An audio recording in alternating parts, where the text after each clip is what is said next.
ചിന്തിക്കേണ്ടതല്ലേ? നെഞ്ചത്തേക്ക് വെച്ച് ചിന്തിക്കേണ്ടതല്ലേ? എന്തേ നിനക്കതിന് ധൈര്യം വരുന്നില്ല? അതൊക്കെ ഒന്ന് മാറ്റിവെക്കാൻ ധൈര്യം വരുന്നില്ല? മോനെ, ഇതാ ഫാസിസ്റ്റുകൾ നമ്മളെ ആക്രമിക്കുന്നു, മുസ്ലിമീങ്ങളെ കൊല്ലുന്നു. അപ്പം വികാരപ്പെട്ട് നമ്മൾ മുദ്രാവാക്യം വിളിക്കൂ. ഇസ്രായേൽ ജൂതന്മാര് നമ്മളെ കൊല്ലുന്നു, റോഹിംഗ്യ മുസ്ലിങ്ങളെ അതേ തകർത്തുകൊണ്ടിരിക്കുന്നു. അല്ലാഹു മുസ്ലിം ഉമ്മത്തിന് സമാധാനം നൽകുമാറാവട്ടെ. മനസ്സിന് വേദനയുണ്ട്, വേദനിക്കേണ്ട കാര്യം തന്നെയാണ്. പക്ഷേ ചെറുപ്പക്കാരൻ അതിൽ വലിയ മുദ്രാവാക്യാണ്, വലിയ വാശിയാണ്. അവൻ അങ്ങനെ വിട്ടാ പറ്റൂല എന്നുള്ള ചിന്തയാണ്. എന്തേ മോനെ, ഈ വികാരം മുത്തുനബിയുടെ ചര്യയുമായി ബന്ധപ്പെട്ടുകൊണ്ട് നിനക്ക് പാലിക്കാൻ കഴിയുന്നില്ല?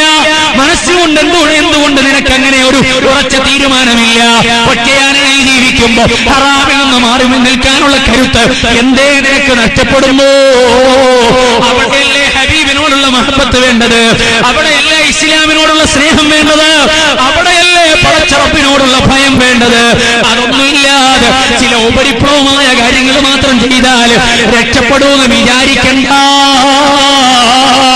സമുദായ സ്നേഹം പറഞ്ഞ് ഞങ്ങളിതാ സമുദായത്തെ സംരക്ഷിക്കാമെന്നവരാണ്, ഞങ്ങളാണ് ഇവിടെ മൊത്തം ഏറ്റെടുത്ത് എല്ലാം പരിഹരിക്കുന്നത് എന്ന് പറഞ്ഞിട്ട് കുറച്ച് അതേ ക്ലാസ് നടത്തിയാലും മീറ്റിംഗ് കൂടിയാലും മുദ്രാവാക്യം വിളിച്ചാലും മാർച്ച് നടത്തിയാലും അതൊന്നുമല്ല.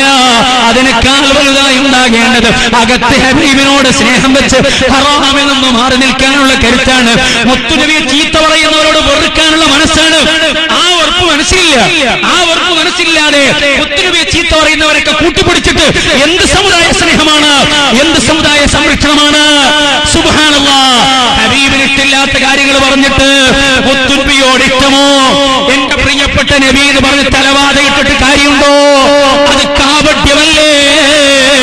വീട്ടിന്റെ അകത്ത് സുരക്ഷിതത്തോടുകൂടെ കഴിയേണ്ട സ്ത്രീകൾ, ആ സ്ത്രീകളെ അണിയിച്ചൊരുക്കിയിട്ട് തെരുവിലേക്ക് ഇറക്കിയിട്ട് മുട്ടിചുരുക്കി മുദ്രാവാക്യം വിളിക്കുന്ന രൂപത്തിലേക്ക് അതപ്പതിപ്പിക്കാൻ സൗകര്യം ചെയ്താൽ, അങ്ങനെ ചെയ്യുന്നവർക്ക് മതത്തോട് ബന്ധമുണ്ടോ?